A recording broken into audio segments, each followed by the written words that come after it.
The stars had always called to humanity. For thousands of years, people looked up at the night sky and dreamed of what lay beyond. They built telescopes and rockets. They sent probes to distant planets. They believed that when they finally met other intelligent life, it would be a moment of wonder and discovery. They were wrong. The Dominion arrived on a cold morning in March 2317. 200 warships blocked out the sun over every major city on Earth. Their vessels were massive, each one the size of a small mountain. They hung in the sky like dark clouds promising a terrible storm. Admiral stood on the bridge of his flagship, the Eternal Conquest, and looked down at the blue planet below. His gray skin reflected the glow of holographic displays around him. His 4 eyes blinked slowly as he studied the primitive world. "Another conquest," he said to his second-in-command. "These humans have only just begun to explore their own solar system. They have no shields, no plasma weapons. Their fastest ships would take years to reach the nearest star." His second-in-command, a younger named, nodded eagerly. "They will fall quickly, Admiral, like all the others." Allowed himself a thin smile. In his 300 years of service to the Dominion, he had conquered 47 worlds. Some had fought hard, some had surrendered immediately, but all of them had fallen in the end. The Dominion always won. "Send the message," ordered. "Give them 1 day to surrender. If they refuse, we will demonstrate our power." The message went out to every screen, every radio, every device on Earth. The face appeared everywhere, speaking in a language that translation programs converted into every human tongue. "People of Earth, you are now subjects of the Dominion. Surrender your governments, surrender your weapons, surrender your will. You have 1 day to comply. Resistance will be punished with extinction." The world erupted in chaos. Governments held emergency meetings. Militaries prepared their weapons. People ran through the streets in panic. Some prayed, some cried, some stood on rooftops and shouted defiance at the alien ships above. Earth's leaders made their choice. They launched everything they had. Nuclear missiles rose from silos across the planet. Fighter jets scrambled into the sky. Warships fired their guns at the alien vessels. For one brief, proud moment, humanity showed its teeth. They barely noticed. Their shields absorbed the nuclear blasts like raindrops on glass. Their weapons turned fighter jets into falling ash. In 12 minutes, every military base on Earth was burning. Watched the pitiful resistance crumble and felt nothing but boredom. "As expected," he said, "they are children throwing stones at giants." 6 months later, Earth officially surrendered. The governments of the world signed the Treaty of Submission on the deck of the Eternal Conquest, stood above them like a god accepting worship from insects. Humanity was conquered, or so the Dominion believed. 30 years passed. Admiral still ruled Earth from his orbital station, Dominion's pride. He had grown comfortable in his position. The humans had proven to be excellent subjects, obedient and completely broken in spirit. Every month cargo ships rose from Earth's surface carrying tribute: minerals, rare metals, food, technology components. The humans mined and farmed and manufactured, and they did it all without complaint. Reports to the Dominion High Council were always the same: Earth was, humanity was tamed. On this particular morning, was reviewing production reports in his private chambers when his door chimed. "Enter," he called without looking up. A young diplomat walked in. Her name was, and she had been assigned to Earth only 2 years ago. She was barely 90 years old, practically a child by standards.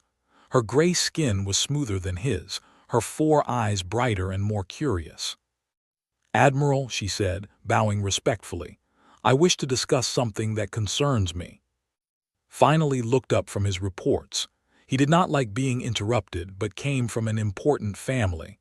Her father sat on the High Council itself. He could not simply dismiss her. "Speak," he said. Stepped forward and placed a data tablet on his desk. I have been studying the population records of Earth. Something does not add up. Glanced at the tablet without touching it. Explain. When we conquered Earth, the human population was approximately 8 billion. After the initial resistance and the establishment of control, the population was recorded at 7.2 billion. Deaths from the war, suicides, reduced birth rates, all expected. Yes, yes, said impatiently. What is your point? Took a breath. Over the past 30 years, the population should have recovered. Humans breed quickly, but our current records show only 6.8 billion humans on Earth. That is 400 million fewer than we should have. Stared at her for a long moment. Then he laughed. It was a cold, dismissive sound. You are worried about missing humans. Perhaps they died in mining accidents. Perhaps they fled to remote areas where our sensors do not reach. Perhaps our census is simply inaccurate. These are primitive people. They are not worth counting precisely. But Admiral, enough, returned to his reports. You are young. You see shadows where there is only darkness. Humanity is broken. I have watched them for 30 years. They do not have the will or the capability to threaten us. Now leave me. I have work to do. Wanted to argue. She wanted to show him the other irregularities she had found. The strange energy readings from deep in the oceans. The unusual patterns in human communication networks. The workers who seemed to disappear for months before reappearing at different facilities. But she knew it was useless. Admiral had made up his mind long ago about humanity. He saw them as cattle, nothing more. Yes, Admiral, she said quietly. She picked up her data tablet and left his chambers. As she walked through the corridors of Dominion's pride, could not shake the feeling that something was very wrong on Earth. She had spent 2 years studying humans, learning their languages, reading their history. They were not the simple, broken creatures that described. They had survived ice ages and plagues. They had fought world wars against each other and rebuilt from the ashes. They had split the atom and walked on their moon. They were survivors. Could such a species truly be conquered in 6 months? Decided she would continue her investigation, even if no one would listen. She would find the truth. 7 miles beneath the Pacific Ocean, far below where any sensor could reach, Director stood in the central command chamber of Citadel Zero. She was 62 years old, with gray hair cut short and eyes that had seen too much. She had been a colonel in the United States Air Force when they came. She had watched her squadron get vaporized in the first attack. She had attended the surrender ceremony, standing in the back row with her fists clenched so tight that her nails drew blood. And then, like millions of others, she had begun the real fight. The chamber around her hummed with activity. Hundreds of technicians worked at holographic displays, monitoring systems that officially did not exist. The walls were lined with screens showing camera feeds from across Earth, mines, factories, farms, all the places where humanity pretended to be slaves while secretly building an army. Director, a young man called from his station. The Prometheus array reports all green, 3,000 ships ready for deployment. Nodded slowly. 3,000 ships. It had taken 30 years to build them. 30 years of secret mining operations, hidden manufacturing plants, stolen technology, and millions of people living double lives. Every mining facility on Earth had a secondary purpose. Every cargo ship that carried tribute to the had also carried stolen components back down. Every factory worker was also a soldier training for the day that was finally approaching. They had given humanity the perfect cover. They wanted resources. Humanity built massive industrial operations to provide them, and built warships in the shadows beneath. They wanted obedience. Humanity bowed and scraped and said, "Yes, Master," while teaching their children the truth in hidden schools. It was the greatest deception in human history, and had spent 30 years making sure it succeeded. "Show me the fleet," she said. The main screen flickered, and then was looking at something that made her heart swell with fierce pride. The Prometheus array stretched across a pocket of extra-dimensional space, accessed through the Shadow Gate. 3,000 warships floated in perfect formation, their hulls gleaming with hybrid technology. They were not as large as vessels, but they were faster, more maneuverable, and armed with weapons that combined human innovation with reverse-engineered alien technology. The crews of those ships had been training for decades. Many of them had been born in the hidden cities beneath Earth's surface. They had never seen the sun except in videos. Their entire lives had been dedicated to this moment. The Shadow Gate said, "Status report." Another technician responded, "Shadow Gate is fully operational, Director. We can open 12 simultaneous exit points anywhere within 50 light-years of Earth. All target coordinates are locked." Closed her eyes for a moment. 50 light-years.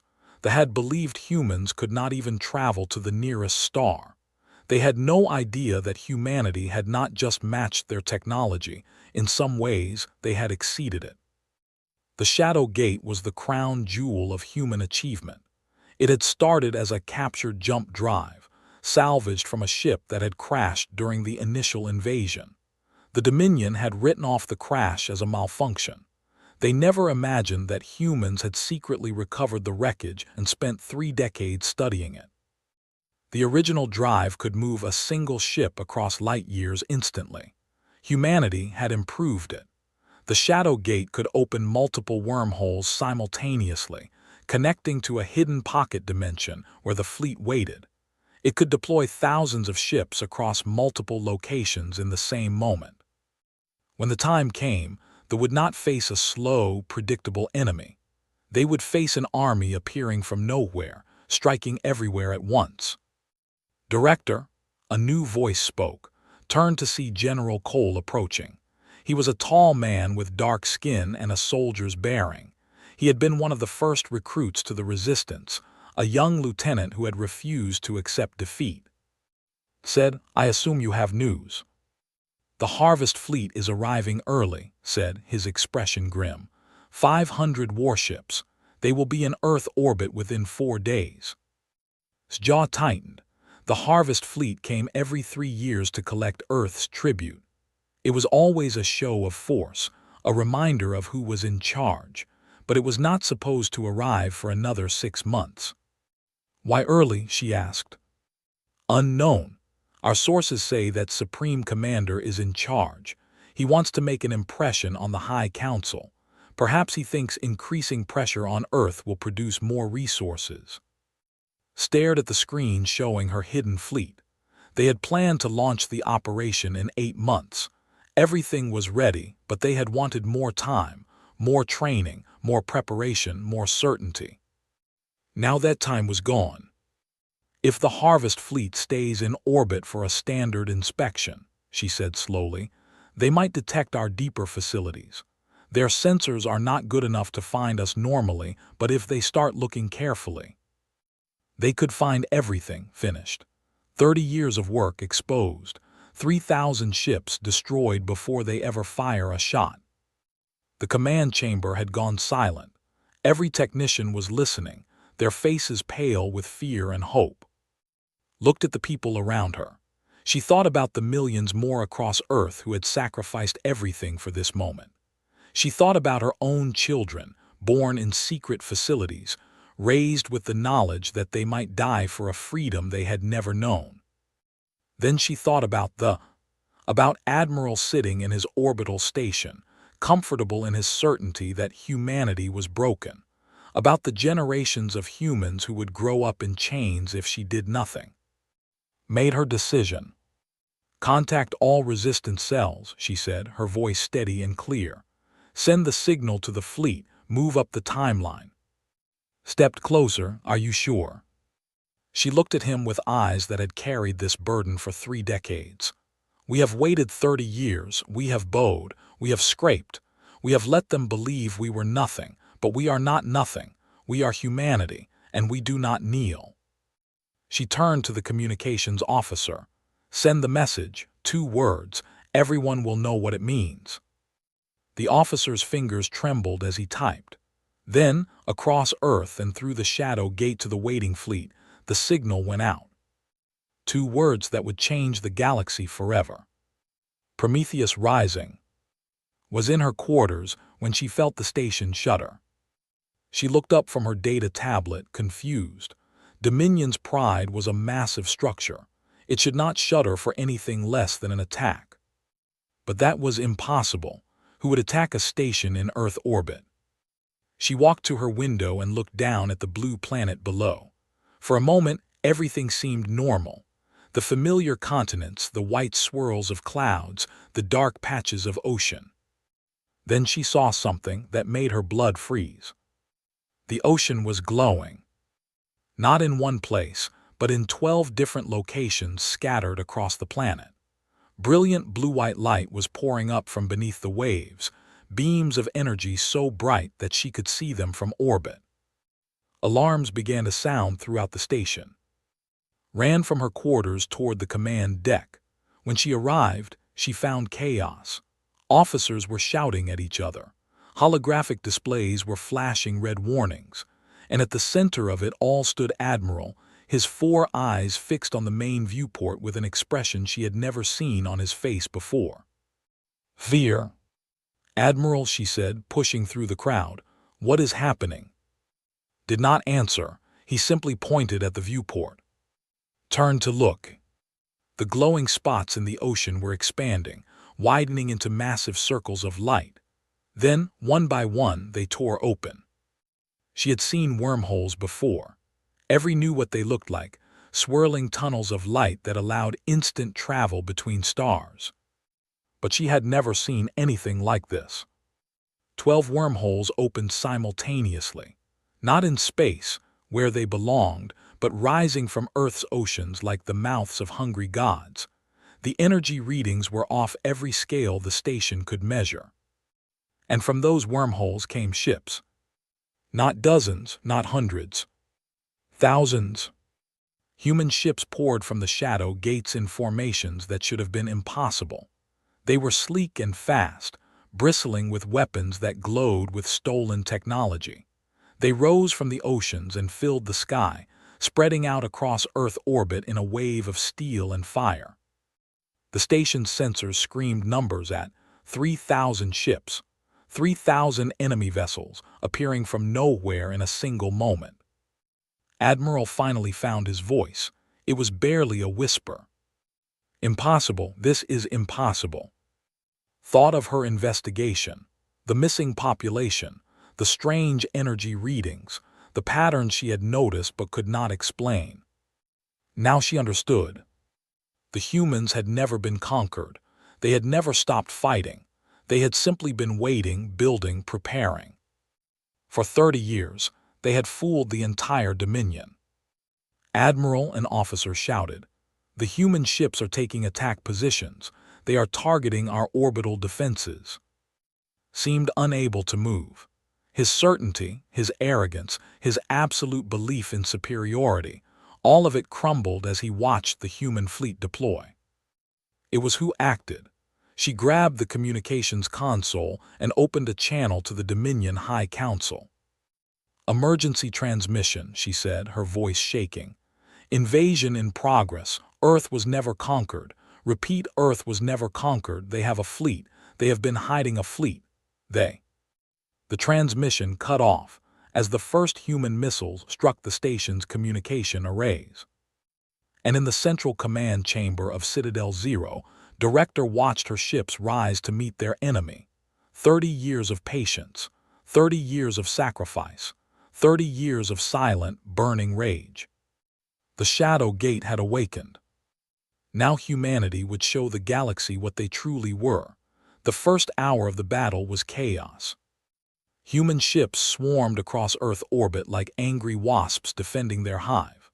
They attacked in patterns that tactical computers could not predict, striking from unexpected angles and retreating before the larger alien vessels could bring their main weapons to bear. Admiral stood frozen on the command deck of Dominion's Pride as his world collapsed around him. Alarms screamed. Officers shouted. Damage reports flooded in from every section of the station. Admiral, his second-in-command, grabbed his arm. "Admiral, we need orders." Blinked his 4 eyes slowly. For 300 years he had been a conqueror. He had crushed rebellions. He had destroyed enemy fleets. He had never, not once, been surprised like this. "How?" he whispered. "How did they build this? How did we not see?" "Admiral, please. The station shields are failing." Finally, something clicked in his mind. He was a soldier. He had trained for centuries. He could not change what had happened, but he could fight. "All ships, defensive formation," he commanded, his voice steadier now.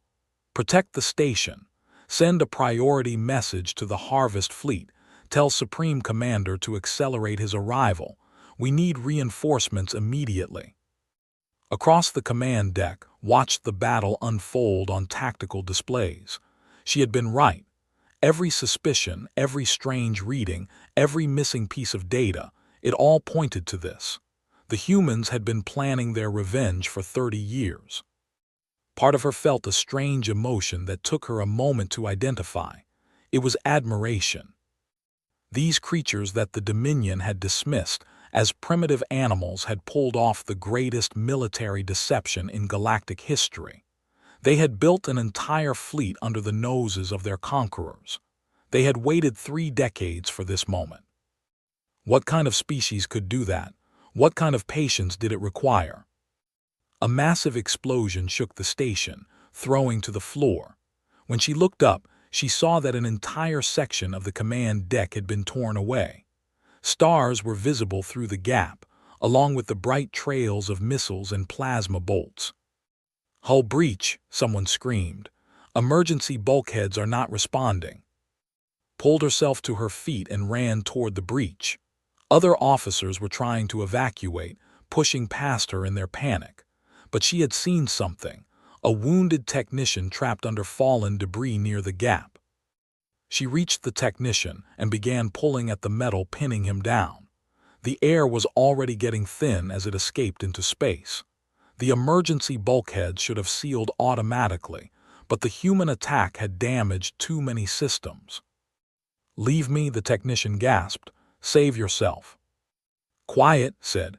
She was not strong enough to move the debris alone. She looked around desperately and saw a piece of broken pipe. She jammed it under the metal and used it as a lever, pushing with all her strength. The debris shifted just enough. She grabbed the technician's arm and dragged him away from the breach. Behind them, the emergency bulkhead finally slammed shut, cutting off the flow of escaping air. Collapsed against the wall, breathing hard, the technician looked up at her with grateful eyes. "Thank you," he said. "You could have run." Did not answer. She was watching the tactical display on a nearby wall, where human ships continued their relentless assault. In the void between Mars and Jupiter, the Harvest Fleet received Admiral's distress call. Supreme Commander stood on the bridge of his flagship, Dominion's Wrath, and listened to the message with growing anger. His 4 eyes narrowed as he heard words that made no sense. "Human fleet, surprise attack, thousands of ships, request immediate assistance." "Play it again," he ordered. His communications officer obeyed. The message repeated, his voice tight with fear. Had served in the Dominion military for 400 years. He had conquered more worlds than he could count. He had earned his position through victory after victory, and he had never, not once, heard of a conquered species mounting this kind of attack. 3,000 human ships, he said slowly. "How is this possible?" His tactical officer, a careful named, pulled up data on his display. "Supreme Commander, there are no records of human shipbuilding capability anywhere near this level. Their industrial output has been monitored constantly. There is no way they could have built such a fleet." "And yet they have," said. "Clearly, our monitoring was insufficient." He walked to the main viewport and stared at the distant stars. Behind him, his crew waited nervously for orders. Was not afraid. He had 500 warships under his command, each one more powerful than anything the humans could build. Whatever tricks they had used to hide their fleet, they could not hide from firepower. More than that, he saw an opportunity. If he arrived at Earth and crushed this human rebellion, he would become a hero of the Dominion. The High Council would shower him with honors. He might even earn a seat among them. But if the humans won, if Earth actually fell, no, he would not allow it. All ships, commanded, maximum speed to Earth, prepare for combat. Watched the battle from Citadel Zero's command center, with the calm focus of a chess master in the final moves of a game. The first phase was going exactly as planned. Her ships had caught the orbital defenses off guard, destroying dozens of weapon platforms and military stations before the enemy could organize. Dominion's pride was damaged but still fighting. That was fine. Station was not the primary target. Director, General Cole reported from his tactical station. The Harvest Fleet has altered course. They will arrive in Earth orbit in 18 hours. Nodded 500 ships. Yes, Supreme Commander is in command. Good, allowed herself a small smile. I was hoping he would come. Looked at her curiously. You wanted to face a larger force. I wanted to face an arrogant one. Pulled up's file on her display. 400 years of victory. He has never lost a battle. He has never faced a species that could truly challenge him. He will underestimate us just like did. She stood and walked to the main tactical display, where thousands of blue and red dots represented human and ships locked in combat. The old military wisdom says you should never interrupt your enemy when he is making a mistake, but there is a corollary that people forget. What is that? His eyes were cold. Sometimes the best strategy is to let your enemy think he is winning, right up until the moment you destroy him. She turned to her communications officer. Send word to the fleet. Begin Phase 2. Across Earth orbit, human ships that had been engaging the defenses suddenly changed their behavior. They stopped pressing their attacks. They began to pull back, retreating toward the planet. On Dominion's Pride, the tactical officers reported the change with confused relief. The humans are retreating, Admiral said. They are breaking off their assault. Admiral watched the displays with narrowed eyes. He had spent 300 years fighting wars. He knew what a retreat looked like. This was not a retreat. They are repositioning, he said slowly. They are not running, they are preparing for something. For what, Admiral? Did not answer immediately. He studied the human formations, trying to understand their strategy. The enemy ships were forming into defensive clusters around specific points in orbit. Then he understood, and his blood went cold. They are waiting for the Harvest Fleet, he said. They know is coming, they want him to come. Blinked in confusion. But that makes no sense. Has 500 ships. Adding them to our forces would give us overwhelming superiority. Would it? Pulled up the tactical data. Look at their formations. They are not defending against our current forces. They are preparing for a larger battle. They have set a trap and is walking right into it. He turned to his communications officer. Send a message to the Harvest Fleet. Tell not to engage. Tell him the humans have prepared something. Tell him to wait for more reinforcements. Yes, Admiral. But deep in his heart, knew that would not listen. The Supreme Commander was too proud, too confident in his own superiority. He would see the human fleet and think only of the glory he would gain by destroying it. That was exactly what the humans were counting on. In the hidden cities beneath Earth's surface, people gathered around screens to watch the battle unfolding in orbit. For 30 years, they had lived in secrecy. They had built ships and trained soldiers and kept the greatest secret in human history. Many of them had been born underground, never seeing the sun except in pictures. Now they watched their fleet engage the enemy, and they held their breath. In a small apartment in the city beneath the Andes Mountains, a woman named Maria held her daughter close. The girl was 12 years old, born in the underground, raised with stories of the world above and the invaders who had stolen it. "Mama," the girl asked, "are we going to win?" Maria watched the screen, where human ships danced around vessels like wolves circling a bear. She thought about her own mother, who had died in the initial invasion. She thought about the years of pretending to be a loyal slave while working in secret to build humanity's salvation. "Yes, baby," she said, "we are going to win." On the screen, a human destroyer named Defiance swooped past a cruiser and unloaded its missiles into the enemy's engines. The larger ship began to drift, disabled and helpless. The girl cheered. Around the city, thousands of others cheered with her. After 30 years of silence, humanity was finally fighting back. The Harvest Fleet arrived at Earth in perfect formation. 500 warships dropped out of faster-than-light travel in a single coordinated wave. They appeared on the far side of Earth from the main battle, exactly as their tactical computers had calculated. Supreme Commander stood on the bridge of Dominion's Wrath and surveyed the battlefield. His tactical displays showed the human fleet clustered in defensive positions, while Admiral damaged forces tried to regroup. 3,000 enemy ships, reported. Significant damage to orbital defenses. Dominion's pride has lost 40% of its weapon systems. Smiled, and how many human ships have been destroyed? Sensors indicate approximately 200 human ships destroyed or disabled. Only 200, frowned. Has grown weak in his comfortable position. He should have destroyed many more. Supreme Commander, said carefully, Admiral sent a message. He believes the human formation is a trap. He requests that we wait for additional reinforcements. Laughed. It was a cold, dismissive sound. A trap. Sees traps everywhere because he was caught off guard. He is embarrassed by his failure and wants to share the blame. He waved his hand at the tactical display. Look at their formation. They are huddled together like frightened animals. They know we are here. They know they cannot defeat us. This is not a trap, it is desperation.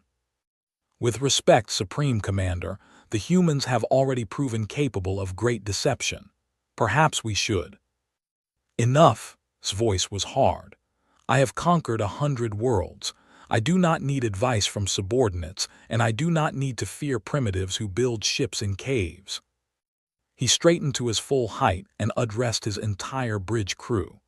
Today we will crush this rebellion. Today we will show the galaxy what happens to those who challenge the Dominion. And when we are finished, I will personally drag the human leaders before the High Council in chains. He raised his hand. All ships attack. Watched the Harvest Fleet charge toward her defensive positions, and she felt something she had not allowed herself to feel in 30 years. Hoping. He took the bait, said beside her, is coming straight at us. Of course he is. Studied the enemy formation. 500 ships, no subtlety, no caution. He thinks he is chasing frightened animals. He is about to learn otherwise. Nodded, she turned to her tactical officer. Status of the Shadow Gate. Fully operational, Director, ready to open on your command. And the reserve fleet. 1,000 ships standing by in pocket dimension. Crews are at battle stations. Looked at her sharply. 1,000, I thought we only had 3,000 total. Smiled, it was a thin, cold expression. We let the count 3,000 ships. We wanted them to think they knew our full strength. She pointed at the display, where his fleet was approaching her defensive positions. In about 10 minutes, we'll engage our main force. His 500 ships against our 3,000. He thinks those odds favor him because ships are larger and more powerful. He might be right, said. Our technology is good, but we have never tested it in a full-scale battle. That is why we have the reserve. Eyes were fixed on the approaching enemy. When is fully committed, when his ships are engaged and unable to retreat easily, we will open the Shadow Gate behind him. Understood immediately. 1,000 fresh ships appearing at his back. Exactly. He will be caught between two forces with nowhere to run. His fleet will be destroyed, and we will win control of Earth orbit. And then, thought about the other shadow gates, the ones positioned near military bases and supply lines. She thought about the messages already spreading to other conquered worlds, messages telling them that Earth had risen, that the Dominion was not invincible. And then, she said, we show the galaxy that humanity is just getting started. On Dominion's wrath, watched his fleet close with the human positions. His ships fired their main weapons, brilliant lances of plasma that reached across the void. Human ships exploded wherever the beams touched. Good, he said, they break easily enough. But even as he spoke, he noticed something strange. The human ships were not trying to retreat. They were not scattering in panic. Instead, they were holding their positions, absorbing his fire while returning it with their own weapons. Human missiles and plasma bolts struck his ships. Most were absorbed by shields, but some found weak points. A destroyer on his left flank exploded. Another reported critical damage. We are taking casualties, reported, his voice tense. 3 ships destroyed, 7 damaged. Acceptable losses, said, but he frowned as he studied the battle. The humans were fighting harder than he had expected. Their tactics were strange, unpredictable, ships making maneuvers that seemed suicidal but somehow worked. And their weapons were stronger than they should have been, much stronger. He said slowly, analyze the human weapons signatures. His tactical officer worked his console, then looked up with fear in his eyes. Supreme Commander, their plasma weapons are based on technology, but they have been modified, enhanced. They are operating at nearly twice the efficiency of our own systems. Felt the first cold touch of doubt. That is impossible. How could primitives improve on Dominion technology? Before could answer, the entire bridge shook with a massive impact. Alarms screamed. Officers shouted damage reports. Direct hit to our forward shields, someone yelled. They are using focused plasma bursts. Our shields are not designed to handle this type of attack. Gripped his command console as another impact shook the ship. Through the viewport, he could see human ships darting between his larger vessels, striking at weak points with precision that should have been impossible. They knew exactly where to hit. They knew exactly how to hurt ships. Because they had spent 30 years studying captured technology, learning it, improving it, and preparing to use it. Supreme Commander, his voice was sharp with alarm. Energy signatures behind us, massive energy signatures. Turned to look at the rear displays. What he saw made his blood freeze. The space behind his fleet was tearing open. Not one wormhole, but 4, spreading across his escape route in a curtain of blinding light. And from those wormholes came ships. 1,000 human vessels poured into normal space, fresh and ready for battle. They immediately opened fire on the rear of his formation, catching his ships between 2 forces. He was trapped. No, whispered, no, this cannot. On the command display, the human attack fell upon his fleet like wolves upon scattered sheep. And Supreme Commander, conqueror of 100 worlds, finally understood that he had walked into the most perfectly executed trap in galactic history. In Citadel Zero, watched the Battle of Earth reach its climax, and she allowed herself to believe that humanity might actually win. But she knew the war was only beginning. Send the signal to all Shadow Gate positions, she ordered. Tell them it is time. Across the galaxy, at a dozen hidden positions, human ships prepared to emerge. The Dominion had no idea what was coming.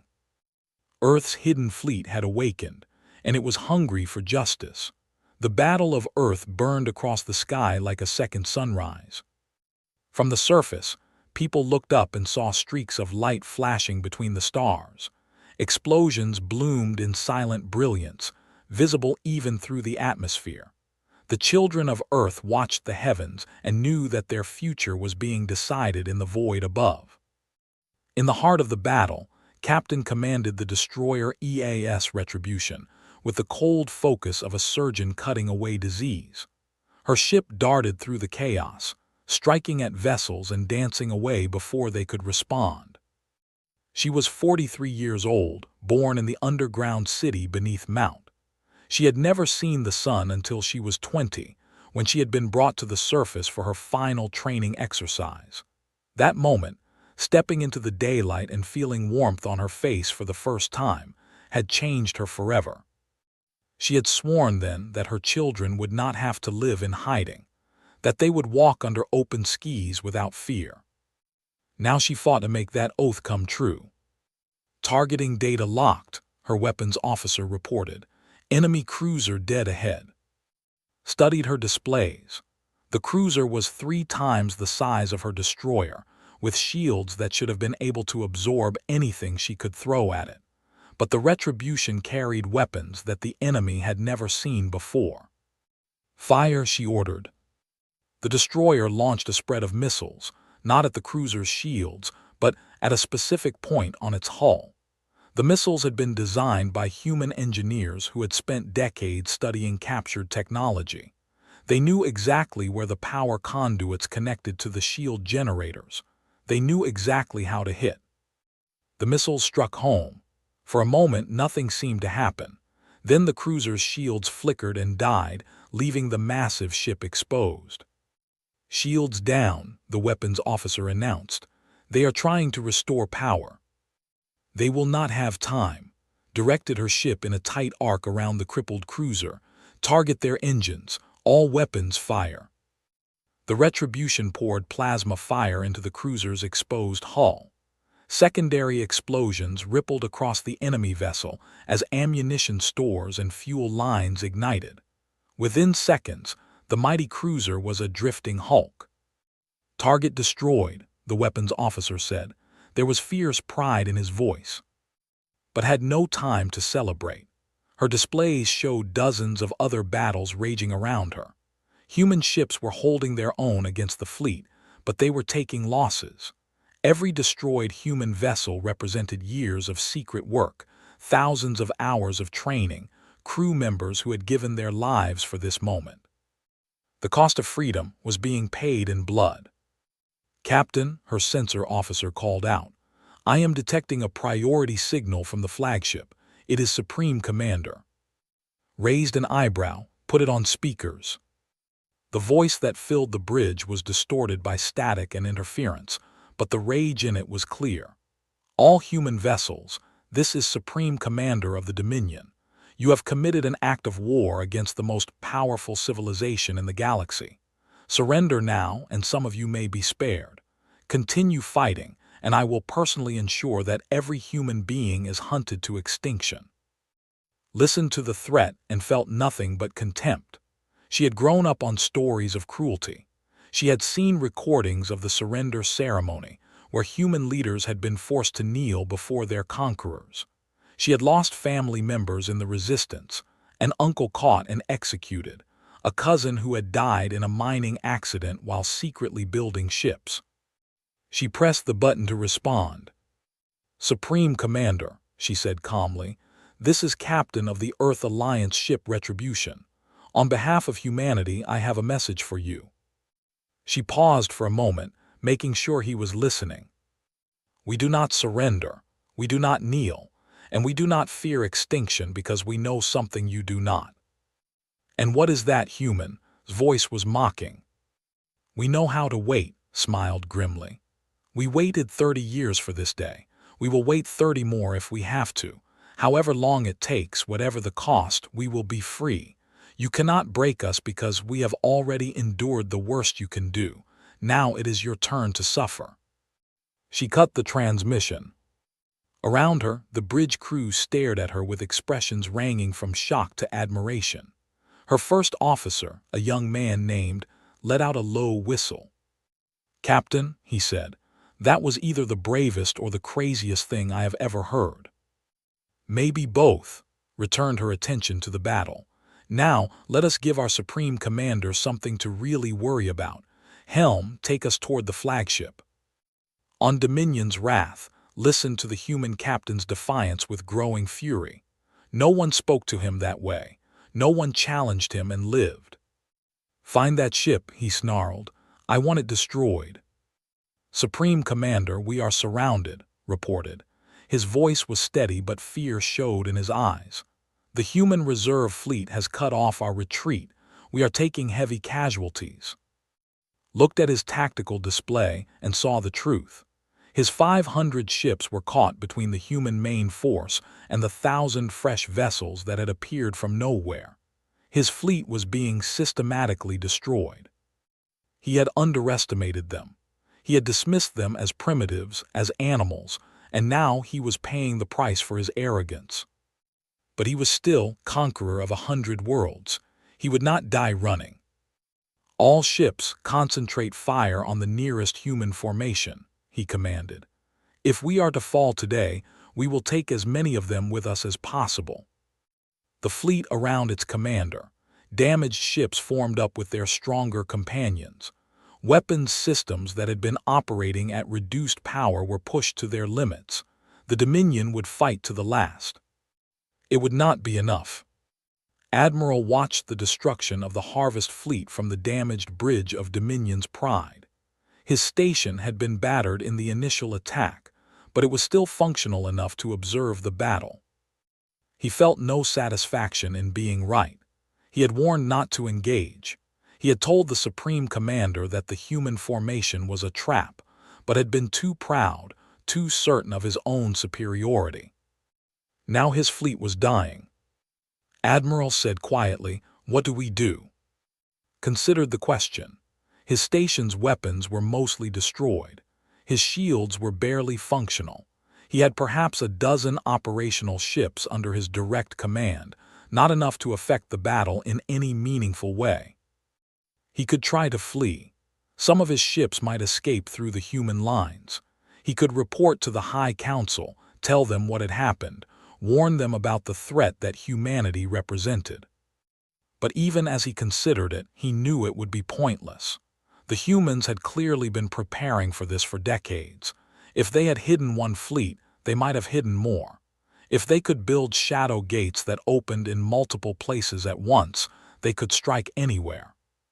The Dominion was facing something it had never encountered before, a species that refused to be conquered, no matter the odds. "We wait," said finally. "We observe, and we pray that the High Council takes this threat seriously." Across the void, his flagship exploded under concentrated human fire. The Supreme Commander's final transmission was a wordless scream of rage. Captain had led the assault on Dominion's wrath. Her destroyer had been one of a dozen human ships that had converged on the flagship. They had worked together with perfect coordination, each ship targeting a different system, each attack weakening the massive vessel's defenses. But the flagship was powerful. Even surrounded and outmaneuvered, it had fought back with terrible fury. Its weapons had destroyed 5 human ships before the end. The retribution was the 6th. Had known the ship was crippled the moment the plasma bolt struck her engine room. The explosion had torn through 3 decks, killing a dozen crew members instantly. Her ship was falling toward the planet, pulled by Earth's gravity. "Damage report," she ordered, her voice steady despite the chaos around her. "Engines destroyed," reported. "Life support failing. We are venting atmosphere on decks 3 through 5. Weapons. Forward plasma cannons are still operational. Missile bays are empty." Looked at her displays. The Dominion's wrath was directly ahead of them, also damaged, also drifting. The flagship was trying to bring its remaining weapons to bear on the human ships around it. She could see the bridge section clearly. That was where would be standing, issuing orders, trying to rally his crew. She said quietly, "Get everyone to the escape pods." Her first officer stared at her. "Captain." "The ship is dying. There is nothing more we can do here." She turned to face him. "But there is one more thing I can do." "Understood." His face went pale. "Captain, no, there has to be another way." "There is not." put her hand on his shoulder. "I am not ordering you to die with me. Get the crew out. Tell their families that they fought well. The families will want to know about you too." Smiled. It was a sad expression, but there was peace in it. "Tell them I finally got to see the sun. Tell them it was worth everything." She pushed him toward the exit. "Now go, that is an order." Hesitated for one more moment. Then he saluted, turned, and ran for the escape pods. Behind him, the bridge crew followed, casting final glances at their captain as they left.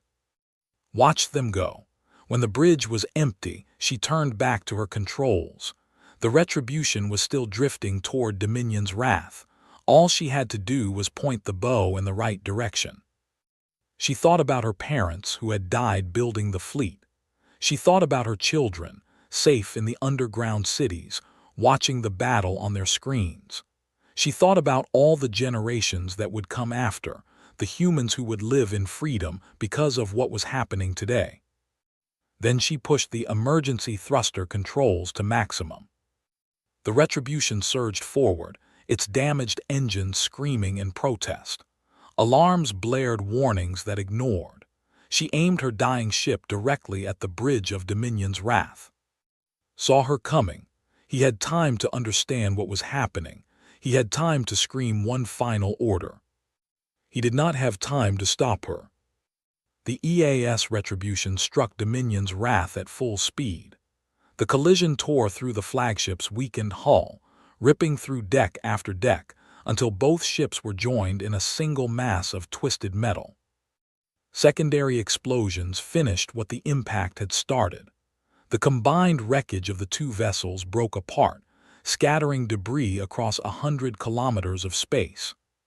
Supreme Commander, conqueror of 100 worlds, died in the flames. Captain, daughter of the Resistance, died with him. And across the human fleet, ship after ship began broadcasting the same signal, a recording of final transmission, her words echoing through the void. "We do not surrender, we do not kneel, and we do not fear extinction." General Cole stood in the broadcast center of Citadel Zero, facing a camera that would send his image across the galaxy. The Battle of Earth was nearly over. The Harvest Fleet had been destroyed. Admiral had surrendered his station. Human ships now controlled the space around there for the first time in 30 years. But the war was far from finished. The Dominion had thousands more ships, hundreds of conquered worlds, countless soldiers ready to fight. This victory was just the beginning. That was why this broadcast was so important. "Are we ready?" asked. The communications officer nodded. "We are broadcasting on all frequencies, General. Every ship, every station, every planet with a receiver will hear this, including the Dominion." Straightened his uniform. He thought about all the species that had been conquered by they with their 6 arms, the crystalline, the aquatic, and countless others. They had all been told that resistance was futile, that the Dominion was invincible. Today, humanity would show them otherwise. "Begin transmission," he said. The camera light turned red, looked directly into the lens and spoke. "This message goes out to all beings in the galaxy, and conquered alike. My name is General Cole of the Earth Alliance. 30 years ago, the Dominion invaded our world. They destroyed our armies. They killed our people. They demanded our submission. And we gave it to them. We bowed. We served. We called them master. But we did not surrender. We never surrendered. For 30 years, we built in secret. We trained in hiding. We waited for the moment when we could strike back. Today, that moment has come. The Harvest Fleet has been destroyed. Supreme Commander is dead. Earth is free. To the Dominion, I say this. Your empire is built on fear. You conquer because you believe others are weaker than you. But humanity has proven that strength is not about size or technology. It is about will. It is about sacrifice. It is about refusing to accept defeat, no matter how long the struggle takes. We are coming for you, not to conquer, we are not like you, but to end your tyranny, to free every world you have enslaved, to show the galaxy that no one has to live in fear. And to every species living under rule I say this: you are not alone. Rise up, fight back. We will stand with you. Earth does not kneel, and from this day forward neither should anyone else. The transmission ended, let out a breath he had not realized he was holding. Stood in the doorway watching him. That was a good speech, she said. It was the truth. Turned to face her. What happens now? Now we see if they believe us. Walked to the main display, where status reports were flooding in from across the galaxy. Our shadow gates have opened at 10 other locations. Fleet elements are engaging forces at their main supply depot in the system. We are also receiving transmissions from resistance cells on multiple conquered worlds. They are rising up. Some of them, not all, many are still too afraid, still too beaten down. But give them time, smiled grimly. Once they see that the Dominion can be hurt, can be defeated, more will join us. Looked at the display. Red markers showed positions. Green markers showed human forces. And scattered among them, yellow markers appeared, signals from alien resistance groups that were responding to his broadcast. The galaxy was beginning to wake up. On Dominion's pride, listened to General Cole's message with a complicated mix of emotions. She had been captured when the station surrendered. Human soldiers had taken her to a holding cell with others surviving, where they waited to learn their fate. Many of her fellow prisoners expected to be executed. The Dominion would have done the same to human prisoners. It was the natural order of war. The victor destroyed the defeated. But the humans had not killed anyone. They had provided medical care to the wounded. They had given food and water to the prisoners. They had treated them with more dignity than the Dominion had ever shown its conquered subjects. Did not understand. The door to her cell opened. A human soldier, female, young, with dark skin and bright eyes, gestured for her to follow. "Where are you taking me?" asked. "The director wants to speak with you," the soldier replied. There was no cruelty in her voice, only professional distance. Was led through the corridors of the station, past damaged sections and busy repair crews. Everywhere she looked, humans were working to restore systems, treat the wounded, and secure the vessel. They moved with purpose and efficiency. These were not the broken slaves she had been told about. These were warriors. Finally, she was brought to a large room that had once been Admiral's personal quarters. Now it served as a temporary command center. A human woman sat behind the desk, studying data displays. She looked up when entered. The woman said, "I am director, please sit." Hesitated, then took the offered chair. She studied the human before her, gray hair, weathered face, eyes that had seen too much. This was the leader of the human resistance. This was the person who had orchestrated the greatest military deception in galactic history. "You are wondering why you are here," said. It was not a question. "I am wondering why I am alive," replied. "The Dominion would have executed me." "Yes, your people are fond of executions." His voice was cold. "We are not."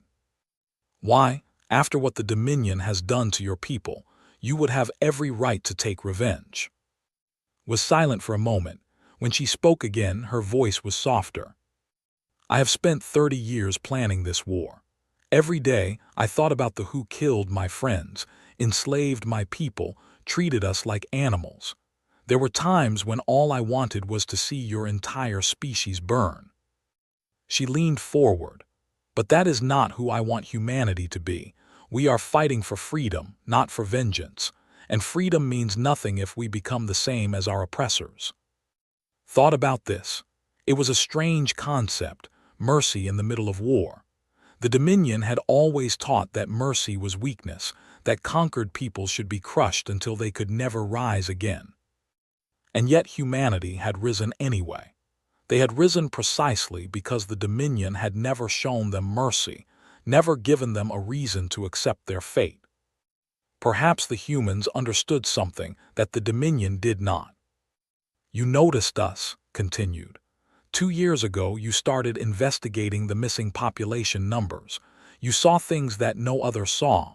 Do you know why? Shook her head. Because you looked at us as people. His gaze was intense.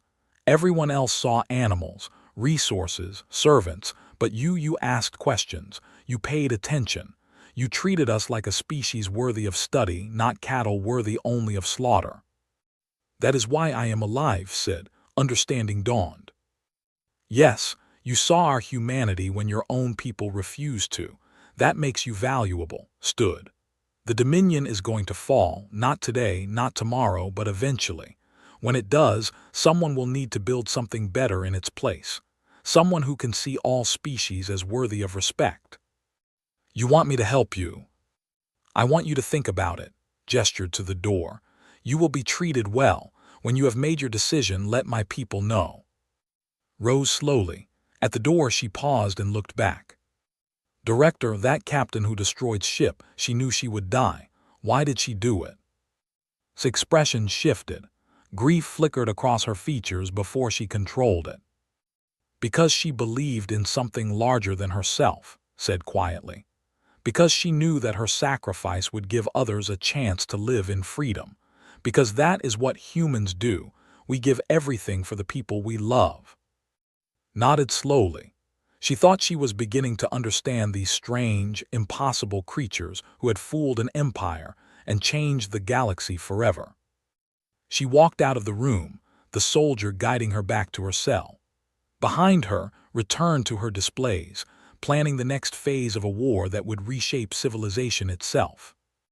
The Shadow Gate had awakened, Earth's fleet had emerged, and across the galaxy the fires of rebellion were beginning to burn. 6 months after the Battle of Earth, the galaxy was on fire. General Cole stood in the war room of the newly established Earth Alliance Command Center, studying the holographic map that filled the center of the room. Red markers showed controlled systems. Green markers showed worlds that had joined the Alliance. And yellow markers, there were so many yellow markers now, showed systems in rebellion. The collective has officially declared independence, reported Captain Sarah Hayes, his chief intelligence officer. Their crystalline fleets are engaging Dominion forces in the shimmering expanse. They want to coordinate with our forces in the sector. Nodded. They were a race of silicon-based beings who had been conquered 3 centuries ago. For generations, they had served the Dominion without protest. Now they were fighting with a ferocity that surprised even their masters. What about he asked. Still hesitant. Their council is debating whether to join the rebellion openly. They have sent supplies and intelligence, but they are afraid of Dominion retaliation against their. Understandable. Thought about the aquatic beings who lived in vast underwater cities. Their world was vulnerable to orbital bombardment. One determined fleet could turn their oceans into steam. But he also knew that fear could only hold people for so long. They had watched the Battle of Earth. They had heard his broadcast. They knew that the Dominion was not invincible. Eventually, they would have to choose. Continue to support them quietly, ordered. When they are ready to stand with us openly, we will be there. He turned his attention back to the map. The war was spreading faster than even had predicted. Human fleets had struck at 12 Dominion positions in the first week alone, using the Shadow Gate technology to appear without warning and disappear before the enemy could mount an effective response. They were struggling to adapt. Their military doctrine was built around massive fleet actions, overwhelming force brought to bear against a single target. They did not know how to fight an enemy that could be everywhere and nowhere at once. But they were learning, and they were angry. On the Eve Prime, the High Council met in emergency session. The council chamber was a vast dome of black stone, lit by hovering orbs of cold blue light. 12 sat in a semicircle, each one representing a major sector of the Dominion. At their center, on a throne carved from the bones of conquered kings, sat the High Sovereign himself, Lord, ruler of the Dominion for the past 500 years. He was ancient even by standards. His gray skin had faded to nearly white. His 4 eyes were dim with age, but his mind was still sharp and his anger burned hot. "Explain to me," he said, his voice like grinding stone, "how a species we conquered 30 years ago has managed to destroy 2 of our fleets, spark rebellions across the empire, and make the Dominion look like fools." The council members shifted uncomfortably. None of them wanted to be the one to answer. Finally, High Admiral rose. She was the supreme commander of the Dominion military, responsible for the security of the entire empire. The failures of the past 6 months fell squarely on her shoulders. "High Sovereign," she said carefully, "the humans were underestimated. Their surrender was a deception. They spent 30 years building a hidden fleet and developing technology that, in some ways, surpasses our own." "Surpasses our own," Lord's eyes narrowed. "How is that possible?" "They captured technology during the initial invasion. Then they spent decades studying it, reverse engineering it, and improving upon it." Pulled up a holographic display. "Their Shadow Gate technology is particularly dangerous. It allows them to open wormholes to any point within 50 light-years of Earth. They can strike anywhere, anytime, and we cannot predict where they will appear. Then find their Shadow Gates and destroy them." "We have tried, High Sovereign, but the gates are hidden deep beneath Earth's surface, protected by shields that we cannot penetrate. A direct assault on Earth would require our entire remaining fleet, and even then, success is not guaranteed." Lord was silent for a long moment. When he spoke again, his voice was cold. "I have ruled the Dominion for 500 years. In that time, I have crushed 1,000 rebellions. I have destroyed species that dared to challenge our authority. I have built an empire that spans the galaxy." He stood, and despite his age, there was still power in his presence. "I will not let it be threatened by insects. High Admiral, you will take the Grand Fleet to Earth. You will destroy their Shadow Gates, burn their cities, and execute every human who has ever held a weapon against us. The galaxy will learn that defying the Dominion means extinction." Hesitated. "High Sovereign, the Grand Fleet is our last reserve. If we deploy it and fail—" "We will not fail." Lord's eyes blazed with fury. "The humans believe they have won because they surprised us, but surprise only works once. Now we know what they are capable of. Now we will crush them as they should have been crushed 30 years ago." He turned to the council. "Mobilize everything. Strip the garrisons from every conquered world if you must. I want the largest fleet in Dominion history assembled within 1 month. We will end this rebellion at its source." The council members bowed their heads in acknowledgement. Within hours, orders were going out across the empire. The Dominion was preparing its final solution for the human problem. Director received the intelligence report in her office at Citadel Zero. She read it twice, making sure she understood what she was seeing. Then she called and the other senior commanders to an emergency meeting. "The Dominion is mobilizing," she told them. "Every ship they have, every garrison they can spare. High Admiral is leading them personally. They will be at Earth in approximately 6 weeks. Study the numbers on the display. How many ships?" "Our best estimate is 8,000. The room went silent. 8,000 warships. The Earth Alliance had less than 4,000, even counting their new allies from the and other rebel species. "They are betting everything on one attack," said slowly. "Yes, and if they win, it is over. Not just for us, for every rebel movement in the galaxy. The Dominion will make an example of Earth that no one will ever forget." Colonel, commander of the Alliance ground forces, spoke up. "Can we evacuate? Use the Shadow Gates to move our people somewhere safe?" Shook her head. "The Shadow Gates require massive power generators that are built into Earth itself. We cannot move them.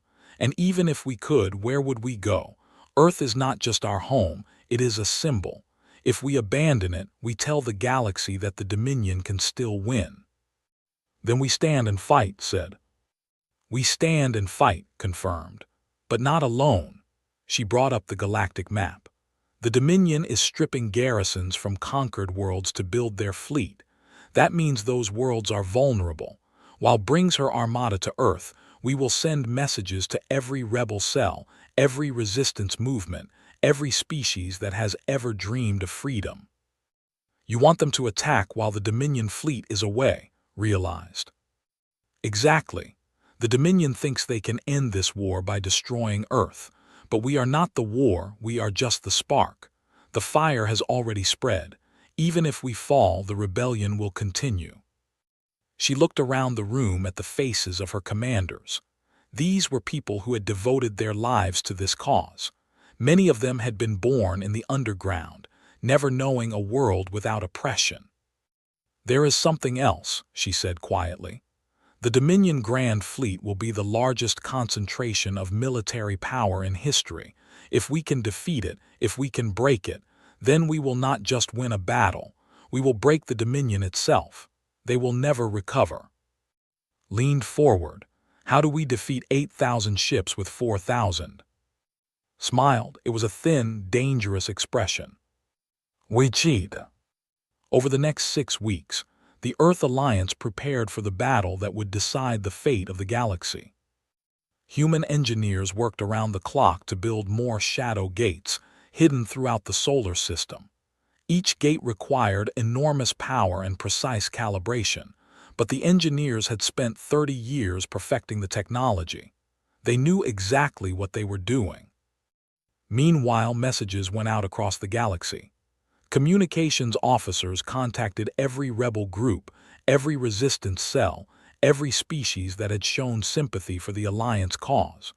The message was simple: when the Dominion fleet attacks Earth, strike everywhere else. The response exceeded expectations. A six-armed species that had been enslaved for their exceptional manual dexterity reported that their workers were prepared to sabotage Dominion factories. A race of telepaths who had been forced to serve as interrogators promised to scramble communications at the critical moment.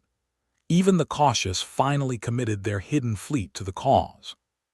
We have confirmation from 37 rebel groups, Captain Hayes reported. They will all launch coordinated attacks the moment the Grand Fleet engages our forces. The Dominion will be fighting on dozens of fronts simultaneously. Nodded, but he was still worried.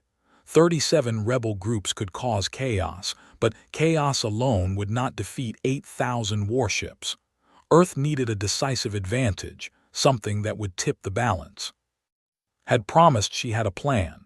She had spent the last 6 weeks working on something in secret, refusing to share details with anyone.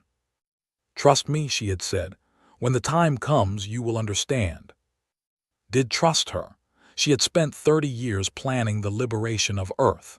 If anyone could find a way to defeat the Dominion Grand Fleet, it was her. But as the days counted down, he could not help feeling that the fate of humanity hung by a thread.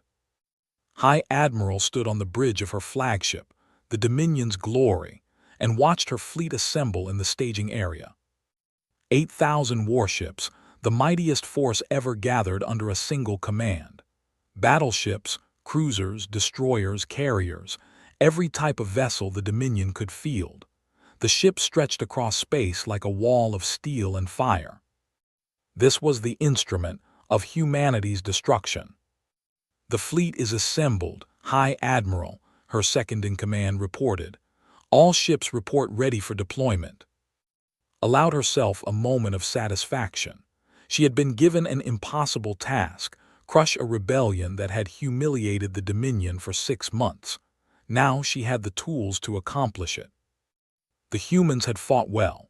She could admit that now, in the privacy of her own thoughts. They had used their cunning and their technology to achieve victories that should have been impossible. They had inspired other species to rise against rule. But cunning could not defeat overwhelming force. Technology could not stop 8,000 ships. And inspiration meant nothing when the inspirers were dead. Set course for Earth, commanded. Fleet Formation Alpha 1, we will arrive in 5 days. The Grand Fleet began to move, engines flaring across the darkness of space. They would travel to Earth at maximum speed, giving the humans no time to prepare additional defenses. Expected the battle to be brutal. The humans would fight hard, they had proven that much. But in the end, numbers would tell. She would lose ships, perhaps many ships, but she would win. And when it was over, she would personally watch as Earth burned. She thought of the human captain who had rammed her ship into his flagship. Such dedication, such willingness to sacrifice. It was almost admirable. But admiration did not mean mercy. The humans had killed Dominion soldiers, destroyed Dominion ships, challenged Dominion authority. For that, they would pay the ultimate price. The Grand Fleet arrived in the Sol system 5 days later. Had expected to find human ships waiting for her. She had expected a desperate defensive formation, humans prepared to fight to the last against overwhelming odds. What she found instead was emptiness. "High Admiral," her sensor officer reported, confusion evident in his voice. "I am not detecting any significant enemy presence. A few patrol craft near the planet, but no defensive fleet." Frown, this made no sense. The humans had 4,000 ships according to intelligence estimates. Where were they? "It must be a trap," she said. "They are hiding somewhere, waiting to spring an ambush. Continue forward but maintain defensive formation. All ships at full alert." The Grand Fleet crept toward Earth, sensors straining to detect any sign of the hidden enemy. But as minutes passed and then hours, nothing appeared. The human patrol craft retreated toward the planet, but no reinforcements emerged to join them. Finally, the Grand Fleet reached orbit. Below them, Earth turned slowly, its blue oceans and green continents glowing in the light of the sun. It was beautiful, thought. A pity it would have to be destroyed. "Launch bombardment ships," she ordered. "Target their major population centers and military installations. Begin with." "High Admiral," her sensor officer's voice was suddenly sharp with alarm. Energy signatures, multiple energy signatures appearing throughout the system. Spun to look at her tactical display. What she saw made her blood freeze. Space was tearing open. Not in one place or 12 places, but in hundreds. Wormholes bloomed throughout the Sol system like flowers in a garden. They appeared behind the Grand Fleet, in front of it, above and below, and on every side. And from each wormhole came ships. Human ships, ships, ships, ships. Vessels from a dozen species, all bearing the marks of the rebellion. They poured into normal space in an endless stream, surrounding the Grand Fleet in a sphere of enemies. "How many?" demanded, her voice steady despite the terror rising in her chest. "Sensors are still counting, High Admiral." The officer's voice cracked. "At least 12,000, possibly more." 12,000 ships. The humans had not been building just one fleet in secret. They had been building dozens, hidden across the galaxy, waiting for this moment. And they had used the Grand Fleet's single-minded focus on Earth to gather every rebel ship in the galaxy to one place. While it had been racing to destroy the humans had been preparing to destroy her. "We have an incoming transmission," the communications officer reported. "It is Director." His face appeared on the main screen. She looked tired, thought, tired but fierce. "High Admiral said, 'Welcome to Earth. I believe you have met some of my friends.'" Found her voice. "This changes nothing. Even with 12,000 ships, you cannot defeat the Grand Fleet. Our vessels are larger, more powerful." "Perhaps," interrupted, "but we are not here to match your firepower. We are here to show the galaxy that the Dominion can be surrounded, can be trapped, can be made to fear." She leaned forward. "For 500 years, the Dominion has conquered and enslaved. You told every species in the galaxy that resistance was futile, that no one could stand against you. Today, we prove that was a lie." "We will destroy you," said, "even if it costs us every ship in the fleet." You could try, his expression did not change, or you could surrender, end this war here and now, accept that the Dominion's time is over. The Dominion will never surrender to animals. Nodded slowly. I thought you would say that very well. She turned to someone off-screen. General Cole, begin Operation Unity. Around the Grand Fleet, 12,000 ships opened fire. The Battle of Saul was the largest space engagement in galactic history. 8,000 warships fought against a coalition of 12,000 vessels from a dozen species. The crossfire turned space into a nightmare of plasma bolts, missiles, and exploding ships. Commanded her fleet with skill born of centuries of experience. She formed her ships into defensive spheres, rotating formations that allowed damaged vessels to retreat while fresh ones took their place. She targeted enemy command ships, trying to break the coordination of the rebel forces. But the rebels had learned from their long years under rule. They knew Dominion tactics because they had been forced to serve the Dominion. They anticipated every move, countered every strategy. More importantly, they had something they had never faced: unity. The fought alongside the coordinated with the. Humans served on ships crewed by aliens, and aliens served on human vessels. They fought as one people, united by a common cause.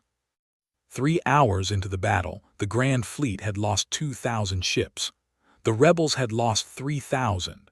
But for every rebel vessel destroyed, it seemed that 2 more emerged from the wormholes. High Admiral, the sensor officer reported, we are detecting power failures across the Dominion network. Our communications with Prime have been severed. Multiple garrison worlds are reporting attacks. The coordinated strikes. While the Grand Fleet fought at Earth, rebel forces across the galaxy were rising. The Dominion was burning from within.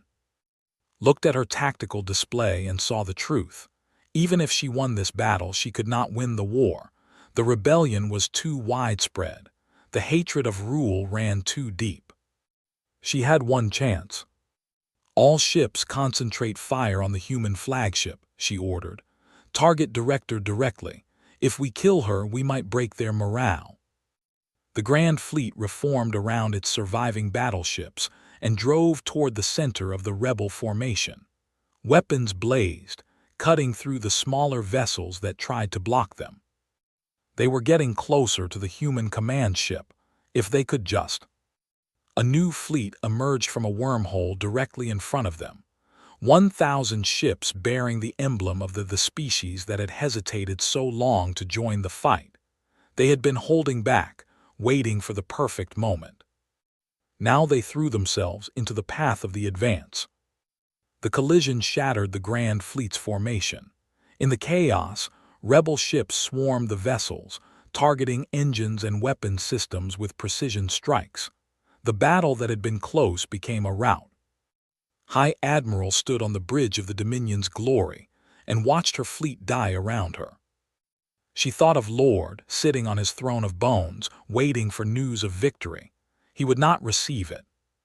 She thought of the humans, those impossible creatures who had hidden their strength for 30 years and emerged to challenge an empire. She thought of her own career, her centuries of conquest, and wondered if any of it had meant anything. High Admiral, her communications officer said quietly, the rebels are offering terms. They want us to surrender. Closed her eyes. She had been fighting her entire life. She had conquered worlds and destroyed fleets. She had served the Dominion with absolute loyalty. But loyalty to what? An empire that enslaved billions, a system that crushed every species it encountered. She opened her eyes and looked at her crew.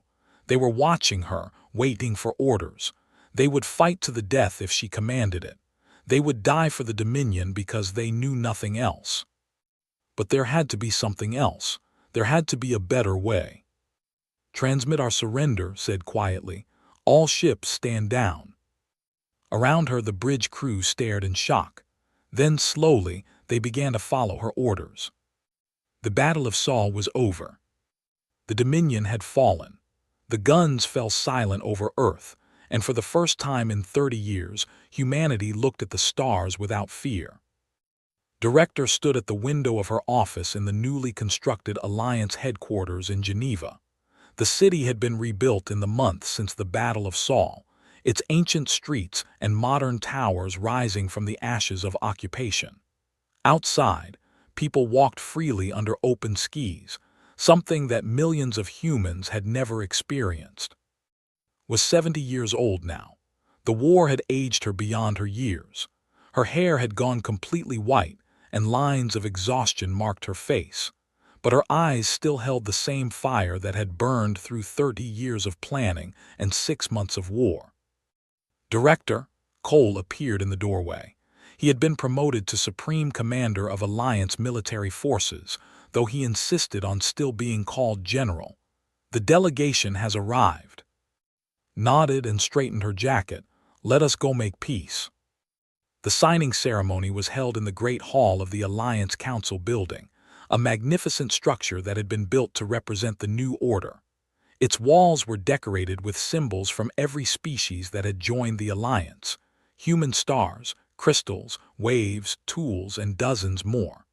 Above the main entrance, carved in stone, were the words that had become the Alliance motto: "We do not kneel." Representatives from every member species filled the hall.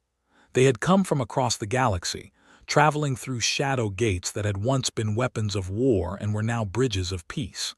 The atmosphere was charged with emotion: joy, grief, hope, and lingering fear all mixed together. At one end of the hall, a table had been set up for the signing. Took her seat at the center, flanked by representatives of the major Alliance species. Across from her sat the delegation, led by High Admiral. The High Admiral had been granted provisional immunity in exchange for her surrender. She had spent the past 6 months helping to negotiate the peace terms, working to minimize the bloodshed that followed the Dominion's collapse. She had earned the grudging respect of many Alliance leaders, though not everyone was willing to forgive. Studied her former enemy, looked diminished somehow, smaller than she had seemed during the war. The weight of defeat showed in every line of her body. But there was something else there too, something that might have been relief. "High Admiral," said formally, "you have reviewed the terms of the treaty." "I have." His voice was quiet but steady. "And you accept them on behalf of the remaining government?" The question was largely ceremonial. The High Council had collapsed within weeks of the Battle of Saul. Lord had died when rebels stormed his palace on Prime. The survivors had scattered, some fleeing to remote sectors, others surrendering to Alliance forces. The Dominion that had terrorized the galaxy for 500 years was gone. What remained was a broken species trying to find its place in a new order. "I accept them," said, "on behalf of all who wish to live in peace." Nodded, "Then let us proceed." The treaty document was massive, containing hundreds of pages that detailed everything from territorial boundaries to war reparations to the rights of former conquered species. Had insisted on one crucial element: that would not be punished collectively. Individual war criminals would face justice, but the species as a whole would be given the chance to join the Alliance as equals. Many had opposed this. They had wanted Prime destroyed, turned to glass from orbit. They had demanded that all be enslaved for 100 years to learn what their victims had suffered. Even some humans had argued for harsher terms. Had refused them all. "We did not fight this war to become conquerors," she had said in the council debates. "We fought to end an empire built on fear and oppression. If we build our peace on those same foundations, then we have learned nothing." Now she picked up the ceremonial pen and signed her name to the Treaty of Saul. One by one, the other Alliance representatives followed. Finally, added her signature, formally ending the Dominion and establishing the Saul Alliance as the new galactic government. The hall erupted in cheers. Humans embraced, touched hands with. Creatures who had been slaves for generations celebrated with those who had helped free them. watched the celebration with a mixture of pride and sadness. So many had died to reach this moment. So many would never see the peace they had fought for. She thought of Captain, who had rammed her ship into his flagship. She thought of the millions who had lived and died in the underground cities, never seeing the sun. She thought of all the sacrifices, all the years of waiting, all the quiet courage that had made this day possible. "Director," a soft voice interrupted her thoughts. Turned to find standing beside her. The young had changed much over the past year. She had become a bridge between species, helping to negotiate understanding between former enemies. Had come to rely on her judgment and her unique perspective. Ambassador said. They had given her that title 3 months ago, making her the first to hold official rank in the alliance government. "What brings you here?" "I wanted to watch the signing," looked around the hall at the celebrating crowds. "I never thought I would see something like this, and humans working together, building something new." "Neither did I once." His voice was soft. "For many years all I wanted was to see the Dominion destroyed. I dreamed of cities burning, people suffering the way my people had suffered." She turned to face directly. "But hatred is exhausting. It eats away at you from the inside. I realized that if I let it consume me, I would become exactly what I was fighting against." "So you chose mercy." "I chose hope," smiled slightly. "Hope that we could be better than our enemies. Hope that the galaxy could change. Hope that species who had every reason to hate each other might learn to live together." Was quiet for a moment. Then she asked the question that had been on her mind since her capture. "Do you trust me, Director? Do you trust any?" Considered the question seriously. "Trust is not given, it is earned. You have earned mine through your actions and your choices. As for other," she shrugged, "some will earn trust, some will not. That is true of any species." "Including humans." "Especially humans," laughed softly. "We are capable of great things and terrible things, often at the same time. The same war that produced Captain's sacrifice also produced people who wanted to commit genocide against the virtue and cruelty live side by side in every species. What matters is which we choose to cultivate. And the Sol Alliance will cultivate virtue. We will try." His expression grew serious. "That is all anyone can do. Try to be better than those who came before. Try to leave the galaxy a little more just than we found it." She put her hand on shoulder. "You are part of that now, Ambassador. The choices you make will help shape what the Alliance becomes. Are you ready for that responsibility?" Met her eyes. "I think so, I hope so." "Then let us get to work. We have a galaxy to rebuild." 1 year after the signing of the Treaty of Sol, returned to the place where it had all begun. Citadel Zero had been decommissioned. The massive underground complex that had served as Resistance headquarters for 3 decades was being converted into a museum. Future generations would walk these halls and learn about the men and women who had built an army in secret, waiting for the day they could strike back. Walked slowly through the familiar corridors, remembering. Here was the command center where she had watched the Battle of Earth unfold. Here was the hangar where the first ships of the Prometheus array had been assembled. Here was the dormitory where young soldiers had slept before shipping out to the hidden fleet. So many ghosts. She came at last to a small room that had been her private office for 30 years. It was empty now, stripped of equipment and personal effects, just 4 bare walls and a desk. Sat down at the desk and closed her eyes. She thought about the young colonel who had stood at the surrender ceremony, watching her people kneel before alien conquerors. She thought about the day she had been recruited to the Resistance, the moment she had realized that surrender did not have to mean defeat. She thought about the weight of 3 decades of secrets, of planning, of waiting for a moment that might never come. And she thought about what came next. The Alliance was growing stronger every day.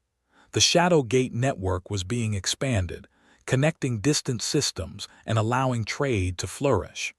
Former conquered species were rebuilding their worlds and their cultures. Who had once been masters were learning to be partners. There were still problems, of course. Some sectors remained unstable. Pirates and warlords carved out territories in the chaos. Old hatreds flared into occasional violence. The work of building a just society was never finished. But the foundation was strong. The principles had fought for freedom, equality, cooperation, were taking root across the galaxy. A new generation was growing up without knowing the fear of dominion rule. Director opened her eyes, stood in the doorway looking concerned. "Are you all right?" he asked. "Just remembering." She rose slowly from the desk. "I spent so much of my life in this room, planning for a future I was not sure I would ever see. Now that it is here, I am not quite sure what to do with myself." Smiled. "The Alliance Council has some ideas about that. They want to give you a formal title, something like founder or architect of the Alliance." Shook her head. "I do not need titles. I never wanted power or glory. I just wanted my people to be free. And now they are," stepped into the room. "Because of you, because of what you built here, the galaxy will remember you. Long after both of us are gone, people will tell stories about the woman who planned humanity's liberation." "Let them tell stories about all of us," said. "About the millions who lived in hiding, who sacrificed everything for a dream. About Captain and all the others who gave their lives. About the aliens who joined our cause and the who chose peace over pride." She gestured around the empty room. "This was never about one person. It was about all of us together." Nodded slowly. "Speaking of together, there is a ceremony this afternoon. The Memorial of Patience is being dedicated. They want you to speak." Sighed. "Another speech." "The last one, I promise," grinned. "After that, you can retire to a quiet beach somewhere and let the young people handle things." "A quiet beach," laughed. "I am not sure I would know what to do with myself." But she followed him out of the room, leaving Citadel Zero behind for the last time. The Memorial of Patience stood on a hillside overlooking Geneva, a tower of white stone that rose toward the sky. Its walls were carved with names, millions of names, representing everyone who had contributed to the resistance. Underground workers, secret soldiers, scientists who had built the shadow gates, teachers who had trained generations in hidden schools. Every person who had kept the flame of hope alive during 30 years of darkness. At the base of the tower, a plaza had been built where people could gather. Today it was filled with thousands of beings from across the galaxy, humans, and even some. They had come to witness the dedication of the monument and to honor those who had made their freedom possible. Stood at a podium before the crowd. Behind her, the tower rose like a beacon. Before her, the faces of a new galaxy looked up with hope and gratitude. She had written a speech, but as she looked at the crowd, she set her notes aside. This moment deserved something more personal. 33 years ago, she began, I watched my world surrender to the Dominion. I stood at the back of a crowd of defeated soldiers and diplomats, and I made a promise to myself. I swore that one day humanity would rise again. She paused, looking at the names carved into the stone behind her. For 30 years, millions of people kept that promise. They worked in secret, building ships and weapons while pretending to be loyal slaves. They raised children in underground cities, teaching them the truth about who we were and what we were fighting for. They died in accidents and executions, never seeing the victory they had sacrificed everything to achieve. Her voice grew stronger. This memorial is for them, for the ones who waited, for the ones who believed even when belief seemed foolish, for the ones who passed the torch to the next generation, trusting that one day the flame would grow into a fire that could not be extinguished. She turned to gesture at the diverse crowd. But this memorial is not just about humans. It is about every species that suffered under Dominion rule, every worker who sabotaged a factory, every soldier who refused an order, every parent who whispered forbidden truths to their children. The Dominion thought they had crushed all resistance, but they were wrong. Hope cannot be conquered. It can only be hidden, waiting for the moment to emerge. Stepped forward, her eyes sweeping across the crowd. I am often asked why we showed mercy to why we did not take revenge for all the suffering they caused. Some people think it was weakness. Some think it was foolishness. She shook her head. It was neither. It was strength. The strength to break the cycle of hatred and violence. The strength to look at our enemies and see beings capable of change. The strength to build a future based on hope instead of fear. She pointed to a group near the front of the crowd. Human children playing with young and laughing together without any awareness of the history that separated their peoples. That is why we fought, not for revenge, not for power, but for them, for a generation that will grow up knowing that cooperation is better than conquest, that different species can work together as equals, that the galaxy can be more than a collection of empires and slaves. His voice softened. I am old now.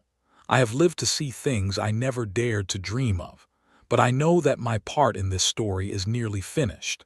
The future belongs to others, to the young people who will carry the Alliance forward, who will face challenges we cannot imagine. She looked directly at the crowd. To them I say this: remember the patience of those who came before you. Remember that great things are not built in a day, but through years of small sacrifices and quiet courage. Remember that every choice you make, every act of kindness, every moment of compassion, every decision to choose hope over fear, adds to the foundation of the world you are building. She raised her hand toward the memorial. And remember the names on this tower. They were ordinary people who did extraordinary things. They did not fight because they wanted glory or power. They fought because they loved their children and wanted them to be free. Let their memory guide you. Let their sacrifice inspire you. Let their patience teach you that no matter how dark things seem, dawn always comes. Step back from the podium. For a long moment, silence held the crowd. Then someone began to clap. Then another and another. The applause built and built until it was a thunderous wave of sound, washing over the plaza and echoing off the memorial tower. Stood quietly, accepting the tribute not for herself, but for all the ghosts who surrounded her, the countless heroes who had given everything for this moment. As the applause faded, she looked up at the sky. It was a clear day, blue and bright. Ships moved among the stars, traveling freely through shadow gates that linked 100 worlds. Children laughed in the plaza below. Representatives of a dozen species talked and debated and worked together to build something new. Humanity had been underestimated. They had been conquered and enslaved and dismissed as animals. And they had risen. Not through hatred or vengeance, but through patience and hope. Through the belief that no matter how long the night lasted, morning would come. Through the certainty that freedom was worth any price, any sacrifice, any weight. Smiled, watching the future unfold before her. The Shadow Gate had awakened. Earth's hidden fleet had emerged, and the galaxy would never be the same. 10 years later, an old woman sat on a beach on the coast of what had once been Chile. The sun was setting over the Pacific, painting the sky in shades of orange and red. Was 80 years old. She had retired from public life 5 years ago, leaving the leadership of the Alliance to a new generation. Now she spent her days reading, walking on the beach, and occasionally receiving visitors who wanted to hear stories of the old days. A child ran past her, chasing a ball toward the waves. He had 6 arms, a young, one of thousands who now lived freely on Earth. His parents followed behind, calling for him to be careful near the water. Watched them with quiet contentment. This was what she had fought for. This was what all those years of planning and sacrifice had purchased. A galaxy where children of different species could play together without fear. She heard footsteps behind her and turned to see approaching. The ambassador. No, she was a council member now, Looked older too, though she still moved with the grace of her people. Director said, using the old title out of habit, "I hope I am not disturbing you." Never gestured to the empty chair beside her. "Sit, watch the sunset, they are beautiful here." Sat for a long moment. They watched the sun sink toward the horizon in silence. "I have news," said eventually. "The council voted today to establish the first joint colony, humans, and working together to settle a new world. They are calling it New Hope." Smiled, "A good name. They want to name the main city after you, city. Tell them to name it after Captain instead. She deserves to be remembered." Nodded, she had expected that answer. They sat together as the sun disappeared below the waves, leaving the sky dark and studded with stars. Somewhere up there, ships were traveling through shadow gates, carrying people and goods between worlds that had once been enemies. "Do you ever regret it?" asked softly. "The choices you made, the years you spent hiding?" Considered the question. "I regret the suffering. I regret everyone we lost. But the choices," she shook her head. "No, we did what we had to do, and in the end we built something worth building." She looked up at the stars. "That is all anyone can hope for. To leave the universe a little better than they found it. To plant seeds for trees whose shade they will never enjoy." She smiled. "We planted seeds, and look at what has grown." Above them, the stars shone down on a galaxy at peace. A galaxy that had been transformed by the patience and courage of beings who had refused to accept defeat. Earth's hidden fleet had emerged from the shadows. The Shadow Gate had awakened. And humanity had shown the universe what they truly were. A species that could endure any hardship, wait any length of time, and sacrifice anything for the chance to be free. They had been underestimated once. They would never be underestimated again.